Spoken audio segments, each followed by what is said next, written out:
Beyiş nuru.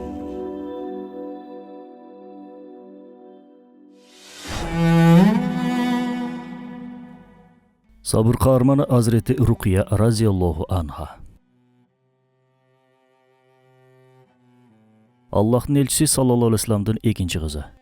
İslam alamındaki en namuslu 10 ayaldan biri. Perişteler uyalgan kuttu sahavanın kuttu cuvayı. Zatul hicratayn, başkaça aytkanda iki hicrattın iyisi lakabına iyi olgun, jaşosu kıyınçılıklar menen orulgun ıyman kahramanı. Süyüktü Peygamberimiz sallallahu aleyhi ve sellem'den birinci akiretke jurt kotorgun birmeti. Hazreti Rukiye raziyallahu anha. Ağası Kasım Beyişke kuş bolup uçkandan bir yıl ötkөндөн keyin Mekke'de jarık dünyögө kelgen. Ал учурда Peygamberimiz sallallahu aleyhi ve sellem 32, Hadiçe öz bolsa 42 жашта болчу. Уулу Kasım dünyödөн ötkөндөн keyin Rukiyanın төрөлүшү кайгынын сур булутун сүрүп чыгып, кубанычтын күлкүсүн жаңыртты. Peygamberimiz sallallahu aleyhi ve sellem'den kuttu үйүндө майрамдын жел аргысы согуп турду. Süyüktü Peygamberimiz sallallahu aleyhi ve sellem kızı üçün akika, başkaça ayтканда жээнтек той өткөрүп, курмандык çalып, чачынын салмагынчалык күмүштү кедей кембагалдарга садака кылган. Мындай кылуу бала төрөлгөндө аткарыла турган баалуу сүннөттөрдүн бири. Имам Муслимде келген хадисте Peygamberimiz sallallahu aleyhi ve sellem бала төрөлсө анын акикасы дагы чогуу болот. Бала үчүн кан чыгаргыла жана баладагы жамандыкты кетиргиле деген.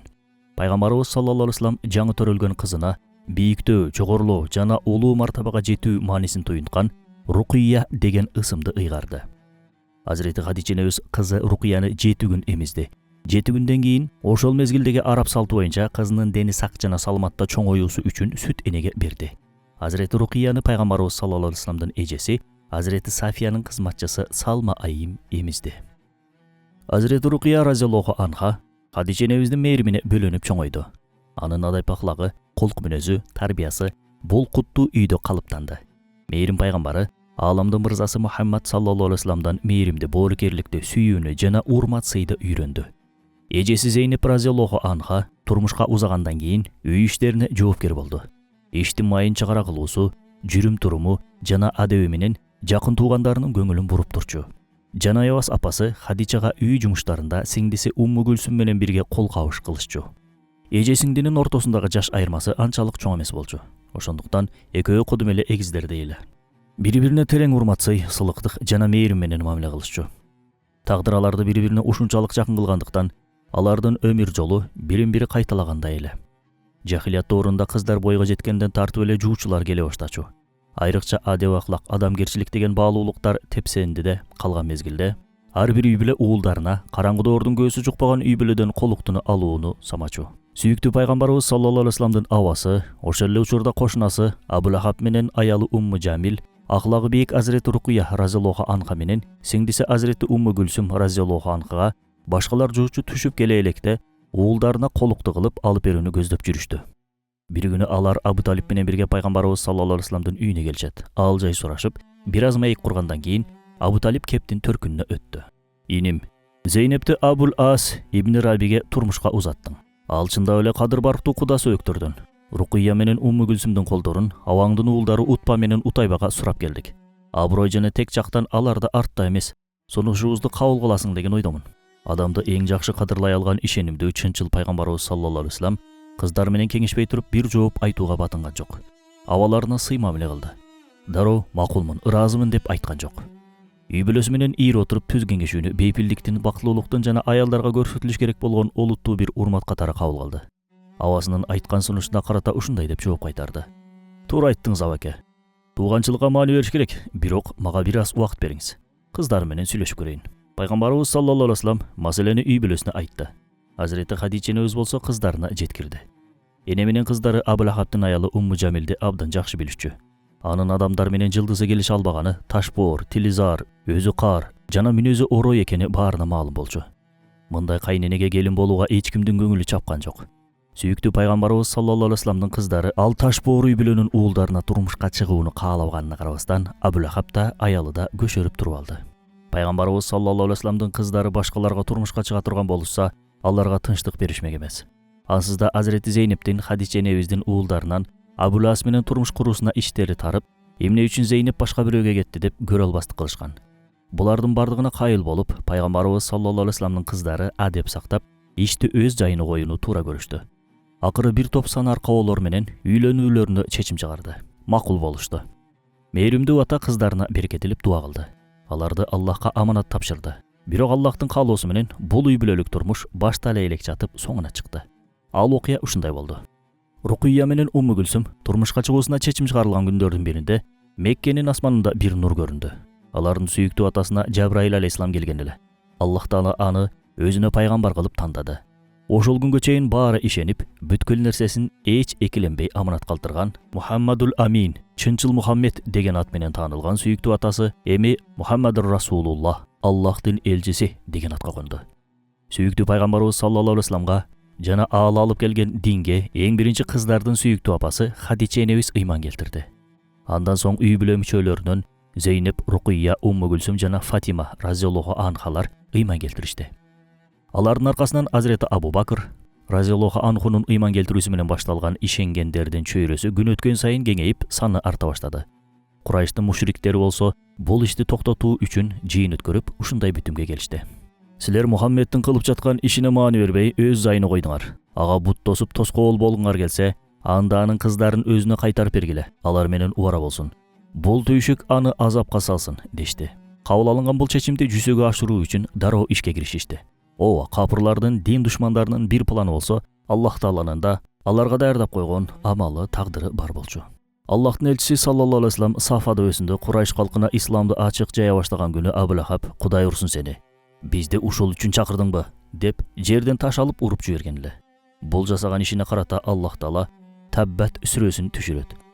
Сүрөдө Абу Лахаб менен аялынын жагымсыз аракеттери жана анын акыбеттери ушундайча баяндалган эле. Абу Лахабтын эки колу куурап калсын. Ал куурады. Ага анын байлыгы да кесиби да эч жардам кыла алган жок. Ал олонгон отту азапталат. Анын аялы отун көтөрөт. Анын мойнунда эшилген жиби бар. Бул сүрөдө дагы чынында бир можиза бар. Эгерде Абу Лахаб пайгамбарыбызга ыйман келтирип, аял экөө аны ээрчигенде, ушул Таббат сүрөсүн жокко чыгара алмак. Бирок андай болгон жок. Ошону билип турса дагы ыйман келтире алган жок. Жана сүрөдө айтылгандай Абу Лахаб ыймансыз болуп өттү. Масад сүрөсүнүн можизасы тууралуу 5 нуру каналыбызга чыккан. Ошол жерден кененирээк көрсөңүздөр болот. Бул сүрөнүн түшүрүлүүсү менен ого бетер чектен чыккан Абу Лахаб уулдарына ушундай жагымсыз сөздөрдү айтты. Эгер Мухаммеддин кыздары менен ажырашпасаңар, силер менен мамилемди биротоло үзөм, жүзүңөрдү көрбөйүн, деп коркутту. Болгон окуяга айран таң калган уулдары Утба менен Утайба себебин сурашканда Курайштар менен болуп өткөн сүйлөшүүнү айтты. Абу Лахаб аялына да болуп өткөндөрдү айтып берип, балдарды көндүр деп талап кылды. Умму Жамил бул ишти берилип кыла турганын айтып, жини кайнап балдарына келди. Пайгамбарыбыз саллаллаху алейхи вассалам тууралуу оозго алгыс сөздөрдү айткандан кийин, силер анын кыздары менен ажырашканга чейин тамак жебейм, эч ким менен сүйлөшпөйм, башымды жуубайм, көлөкөгө отурбайм деп ант ичти. Ооба, таң калыштуу. Кээде адам жамандык үчүн аябай өжөрлөнөт. Бул да болсо өзүнчө бир сыноо. Уулдары апасы мындай кылбаш үчүн көндүрүүгө аракет кылышты, бирок майнап чыккан жок. Умму Жамил кайра ант ичип, айткандарын аткара баштады. Жеп ичүүнү, адамдар менен сүйлөшүүнү таштады. Апасынын абалына кайгырган Утба менен Утайба ойлоно башташты. Болуп жаткандарды табасы канып күзөтүп жүргөн Абу Жахил өзүнө окшогон кара мүртөс адамдарды ээрчитип, Утба менен Утайбага келди. Экөөсүн маңдайына отургузуп алып, эгер Мухаммеддин кыздарынан баш тарта турган болсоңор, силерди Курайштын каалаган кыздары менен үйлөнтөбүз деди. Утба, эгер мени Абан бин Саид же Саид бин Астын кызы менен үйлөнтө турган болсоңор, айткандарыңарды дароо аткарам деди. Буга карата Абу Жахил касам ичип, сөз берип, алардын жүрөгүн кастыкка толтуруп ажырашууга көндүрдү. Натыйжада Утба, Рукуйя, ал эми Утайба Умму Гүлсүм менен ажырашты. Утба жөн гана келип, пайгамбарыбыздын кызына үйлөнө албастыгын айтып кетет. Ал эми Утайба болсо чындыгында кара мүртөс адам эле. Ал пайгамбарыбыз саллаллаху алейхи вассаламдын алдына келип, мен сенин диниңди кабыл кылбаймын, пайгамбарлыгыңды четке кагам деп аксымдык кылып, пайгамбарыбызга түкүрүп да жиберет. Анысы аз келгенси пайгамбарыбыздын көйнөгүн жыртканга чейин барат. Аллахтын элчиси саллаллаху алейхи вассалам бул адепсиз аракетке жөн гана "О Раббим, ага бир итиңди жөнөт" деген каргыш сөз менен жооп берди. Пайгамбарыбыз саллаллаху алейхи вассаламдын жакшы дуасы да, каргыш дуасы да Аллах тарабынан жоопсуз калчу эмес. Утайбага карата кылынган жогорудагы дуада бир нече убакыт өткөндөн кийин ишке ашат. Йемен тараптагы Хавран деген өрөөндө Утба атасы жана жолдоштору менен соода үчүн барып калган болчу. Түн бири окумда уктап аткан кезде бир арыстан келип, уктап жаткандарды бир-бирден жыттап чыгат. Акыры Утайбага келген кезде арыстан аны көкүрөгүнөн жарып жеп салат. Алла Таала өз мээрими менен сүйүктүү пайгамбарыбыз саллаллаху алейхи вассаламдын кыздарын отун ташыган аялдын тузагынан тозокко үй бүлөдөн куткарды. Азирети Рукия разияллаху анха башка түшкөн сыноого сабыр кылды. Аллахка моюн сунуп тобокел кылды. Ал эми Абулас ибн Раби Курайш аксакалдарынын сунуштарын четке кагып, Зейнеп менен эч качан ажырашпай турганын айтты. Азирети Хадича небиздин биринчи күйөөсүнөн болгон баласы Хинд бин Абу Хале болуп жаткан окуяларга күбө болгондордун бири өзү эле. Бир күнү чыдай албай пайгамбарыбыз саллаллаху алейхи вассаламга барып, "О Аллахтын элчиси, эмне үчүн Абу Лахабтын уулдарынын кыздарыңыздан баш тартуусуна уруксат бердиңиз?" деп сурады. Өгөй баласынын үй бүлөсүнүн кайгысына ортоктош болуп жатканына ыраазы болгон пайгамбарыбыз саллаллаху алейхи вассалам ушундай деп жооп берди: "Анткени Аллах Таала кыздарымды бир гана бейиштик адамдарга турмушка узатуума уруксат берди." Пайгамбарыбыз саллаллаху алейхи вассаламдын кыздарынын ажырашуусундан бир нече ай өттү. Аллах Таала Азирети Рукия разияллаху анханын көрсөткөн сабырдуулугуна сыйлык катары меккеликтер жолунан кыя баспаган Азирети Усман разияллаху анхуну насип кылды. Азирети Усман разияллаху анху башынан өткөндөрүн ушундай деп эскерет: "Үйлөнүүнү эңсеп жүргөн убагым болчу. Таң эрте үйдөн чыгып, Каабага бет алдым. Ал жакта бир топ курайштар менен отуруп маек курдум. Маектешип жатып, бирөөнүн Абу Лахабтын Аллахтын элчиси саллаллаху алейхи вассалам кыздарына жуучу түшүп кудалашып койгону тууралуу кеп калды. Азирети Рукия разияллаху анханын ахлагы абдан бийик экенин билчүмүн. Муну укканда маанайым чөктү. Ичимден эмне үчүн алардан мурун аракет кылып, Рукия менен үйлөнүүнү ойлонгон жокмун дедим. Өкүндүм. Ал жакта көпкө тура албай, жолдошторум менен коштошуп жолума түштүм. Жылдызым түшүп, көңүлүм чөгүп, үйгө кайтып баратканда жолдон тайэжем Суда бинти Курайска учурадым. Бир четте отурган экен. Тайэжемдин көзү ачыктык жагыбыда бар эле. Мени көрүп жаныма кел деп ымдады. Жанына барып отурдум. Кабагыма кар жаап жатканын байкады окшойт. Мени менен көпкө дейре алектенди. Айткан бир ыры менен сезгендерин түшүндүрө баштады. Ал аял пайгамбарыбыз саллаллаху алейхи вассалам тууралуу жана Азирети Осмон разияллаху анхунун үйлөнүүсүнө байланыштуу кабар берип жатты. Ырында: "Ант болсун, сен теңдеши жок сулуу, намустуу бир аял менен үй бүлө курасың. Наамы улуу бир заттын кызы менен үйлөнүп, наамыңды бийиктете турган бир иш кыласың" деген саптар бар эле. Курайштардын уюштурган куу амалы салган тузагы текке кетти. Алар ойлогондой, кыздарды кайра кайтарып берүү пайгамбарыбыз саллаллаху алейхи вассаламды акыйкатка чакыруусуна бутто салган жок. Тескерисинче эки эсе кайырдуу болду. Анткени Аллах Таала элчисинин эки жаш кызынын мурдагы күйөөлөрүнөн дагы кайырдуу, салих, боорукер, бай, тектүү, жумшак мүнөздүү, адеп ахлактуу жана мусулманчылыкты кабыл кылган алгачкы 8 кишинин жана бейиш менен сүйүнчүлөнгөн 10 сахабанын бири Усман разияллаху анхуну насип кылды. Бир күнү пайгамбарыбыз саллаллаху алейхи вассалам Азирети Усман разияллаху анхуну жанына чакырып, ага ушундай деди: "Эй Усман, Аллах Таала менин бир кызымды сага никелеп берүүмдү буйруду. Рукияны сени менен үйлөндүрүүнү каалап жатам." Азирети Усман разияллаху анху пайгамбарыбыз саллаллаху алейхи вассаламдын бул сунушун төбөсү көккө жете сүйүнүп кабыл кылды.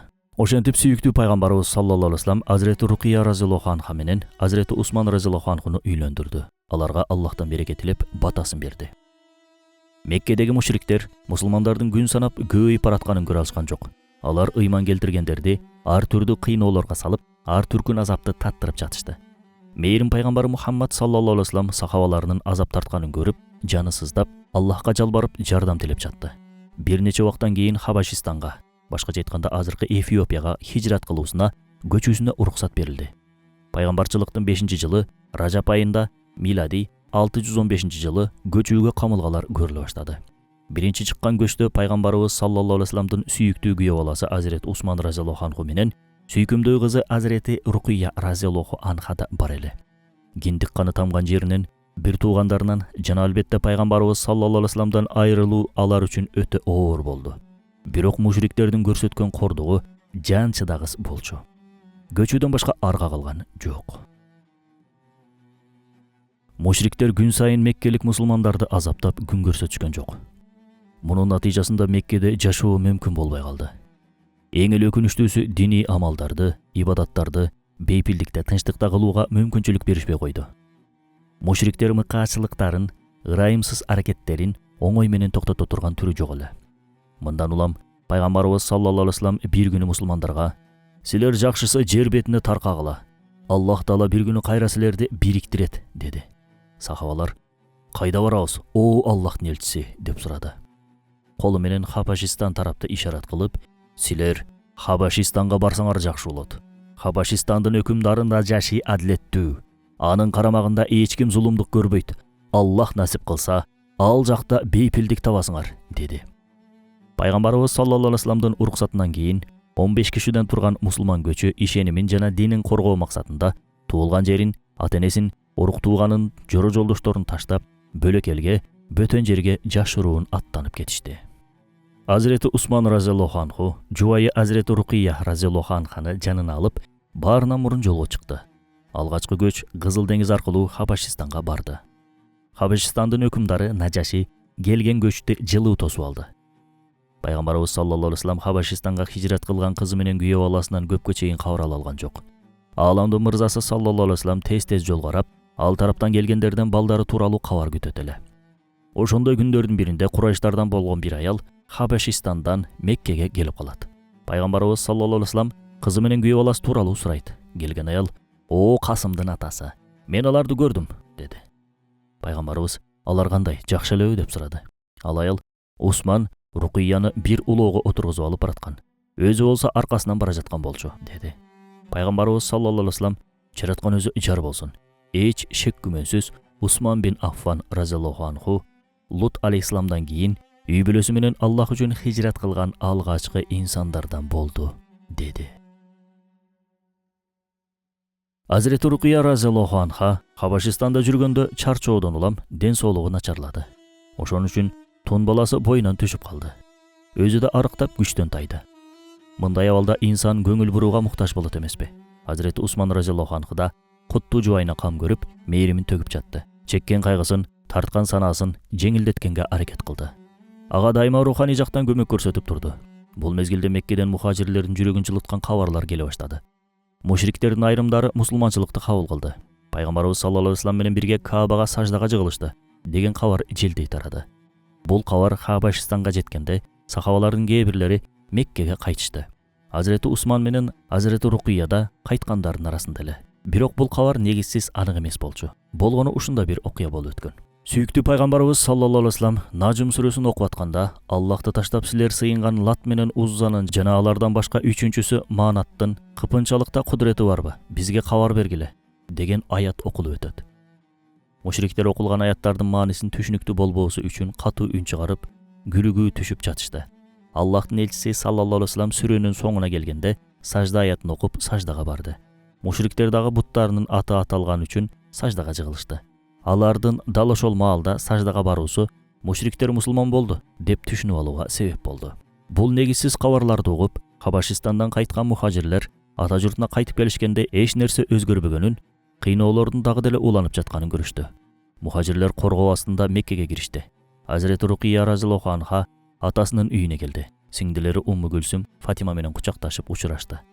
Көз жаштарын төгүп кайрадан жолугушкандарына шүгүр кылып жатышты.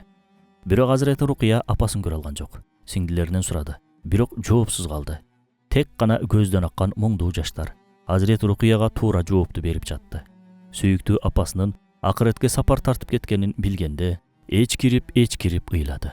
Терең кайгыга батты. Кудай кылса, кубарыңдын акысы барбы? Эмне кыла алмак? Аллахтын тагдырына ыйман келтирген инсан гана сабыр кылмак. Азирети Рукия разияллаху анху да кайрат кылып, энеден айрылуунун кайгысына сабыр кылды. Андан кийин алардын Меккеде калуусу көпкө узаган жок. Мадинага хижрат кылууга уруксат берилген эле. Мусулмандар экинчи хижратка чыгышты. Азирети Рукия разияллаху анха менен Азирети Усман разияллаху анху кайрадан Мадинага көчүп барышты. Ошентип Аллах жолунда эки хижраттын соогуна ээ болушту. Азирети Рукия разияллаху анха экинчи хижрат жери болгон Мадинада оолу Абдуллахты жарык дүйнөгө алып келди. Бул наристенин төрөлүшү менен ал тун баласынан айрылган күйүтүн унутууга аракет кылды. Мадинада тынчтык жана бейпилдикте күндөрүн өткөрүп жаткан. Эми ислам бир туугандыгы тамыр жайып, мухажирлер менен ансарлар камыр жумур болуп, бир денедей болуп калышкан эле. Кыйынчылыктарга толгон жашоо аяктагандай сезилген. Абдуллах да күндөн күнгө чоңоюп, көргөн көздү кубантып, сүйүнүч тартуулап жатты. Бирок бул дүйнө сыноо майданы. Азирети Рукиянын сыноолору өтө эле оор болчу. Күндөрдүн биринде күтүүсүз бир окуяга туш болду. Бешиктеги баланын жүзүн короз чогуп кетет. Бетинде жаралар пайда болуп, кыска убакыттын ичинде бүт денесине жайылып кетет. Бул жаралардан наристе сакайган жок тилекке каршы. Азирети Рукия разияллаху анхунун Абдуллахтан башка баласы жок эле. Кийин да болгон жок. Эми Абдуллахка тай эжеси Умму Гүлсүм энелик кыла баштайт. Кырсыктардын биринен сала бири келиши Азирети Рукия разияллаху анханын ден соолугуна зыян келтирди. Бул кайгы капалар анын дене табынын көтөрүлүшүнө, кызамык менен оорусуна алып келди. Бул учурда Бадыр согушуна жихадка чакырык башталып жаткан. Азирети Усман разияллаху анху бул чакырыкка жооп берип, согушка катышууну абдан каалаган. Бирок жубайы Азирети Рукия разияллаху анханын абалы өтө оор болчу. Бул окуялар мусулмандар Меккеден Мадинага хижрат кылгандан кийинки учурларда болуп жаткан. Анын оорусу күндөн күнгө күчөп жатты. Пайгамбарыбыз саллаллаху алейхи вассалам Бадыр согушуна аттанаардан мурун кызынан кабар алганы келет. Караса, Азирети Рукия өтө оор абалда. Аны кыздары Умму Гүлсүм менен Фатима разияллаху анхага аманат тапшырат. Аламдардын сыймыгы пайгамбарыбыз саллаллаху алейхи вассалам кылычын курчанып, жихадка камынып жаткан Азирети Усман разияллаху анхага: "Усман, сенин жихадың жубайыңдын жанында болуң, барып аялыңа кам көр" деп кошуунга кошулбай, аялынын жанында калуусун буйруду. Азирети Рукия разияллаху анханын айыгып кетиш үчүн болгон күчүн жумшады Азирети Усман разияллаху анху. Жубайынын жанынан чыкпай кызматын кылды. Пенде катар колунан келгенин баарын жасады. Бирок белгиленген убакыт келгенде жараткандын жазбышына моюн сунуудан башка арга жок эле. Азирети Рукия разияллаху анханын мээримге толгон көздөрү жумулуп, назик руху денесин таштап кетти. Азирети Рукия разияллаху анха пайгамбарыбыздын кыздарынын ичинен биринчи болуп дүйнөдөн кайтканы. Ал болгону 22-23 жаштарда болгон. Сөөгүн Умму Айман жууду. Азирети Усман көз жашын көл кылып жаназа намазына имамга өттү. Жаннатул Бакый көлүстөнүнө алып барып, жерге берип жатышканда Бадыр согушунун жеңиши сүйүнүчү кабары келди. Согуштан кайткан пайгамбарыбыз саллаллаху алейхи вассалам дароо кыздарынын кабар алганы келип, кыздарын бир-бирден сурады. Аягында "Айна Рукия, Рукия кайда?" деп сураганда, Фатима энебиз келди да "Ата, эжем кайтыш болду" деген суук кабарды угузду. Пайгамбарыбыз саллаллаху алейхи вассаламдын куттуу көздөрүнөн куттуу жаштар төгүлдү. Андан соң Азирети Усман разияллаху анхуга көңүл айтты. Аялдар көз жаштарын тыя албай ыйлап жатышты. Азирети Умар разияллаху анху аларды тыймакчы болгондо пайгамбарыбыз саллаллаху алейхи вассалам: "Умар, аларды жөн жайына кой. Эгер өлгөн адамга болгон сезимдер көз жана жүрөк менен билдирилсе, бул Аллахтан. Бул анын мээримдүүлүгүнөн. Ал эми кол жана тил менен бакырып өкүрүп өзүн өзү тытмалап көрсөтүлсө, анда ал шайтандан" деп айтты. Рукия энебиздин кабырында аябай ыйлап жаткан Осман разияллаху анхуну көргөн пайгамбарыбыз саллаллаху алейхи вассалам аны сооротот.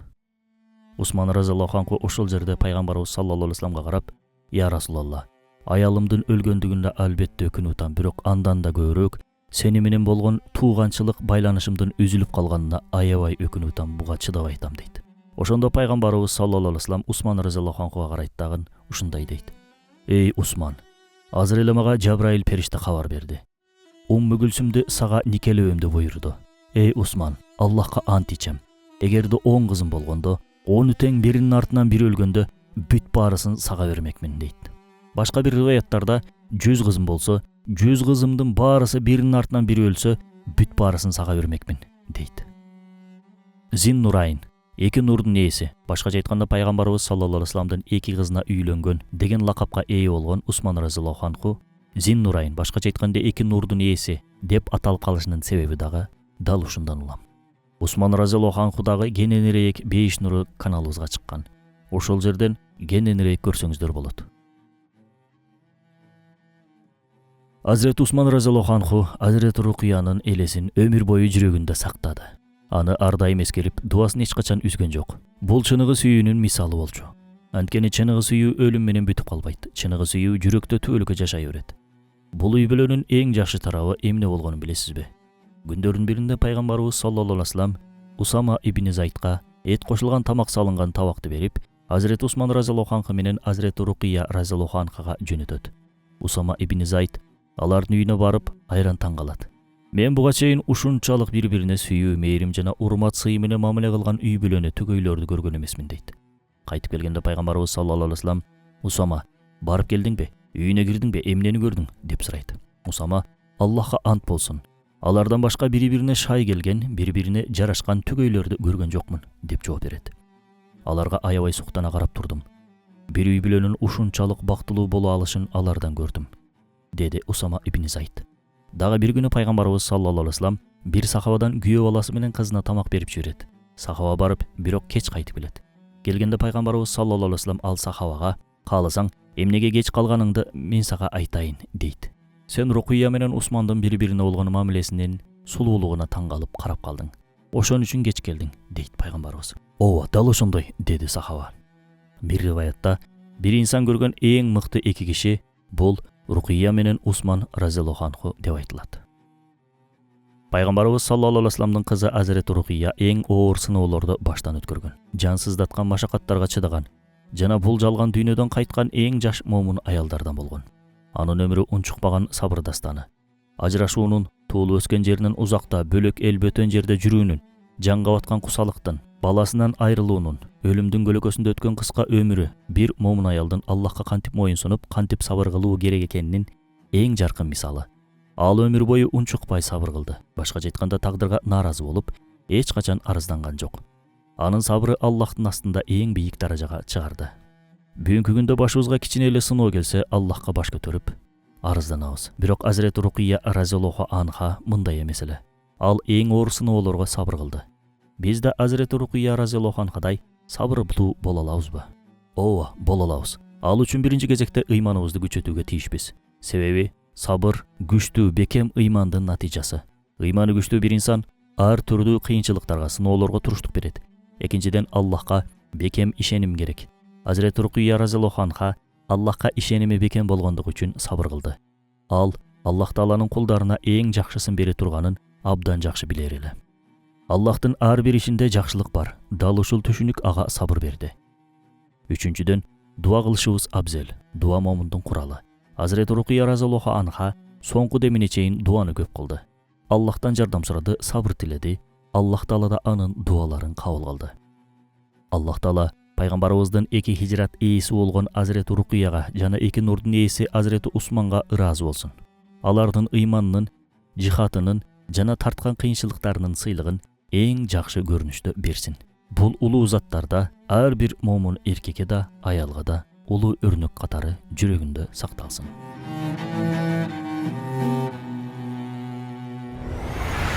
Бейиш нуру.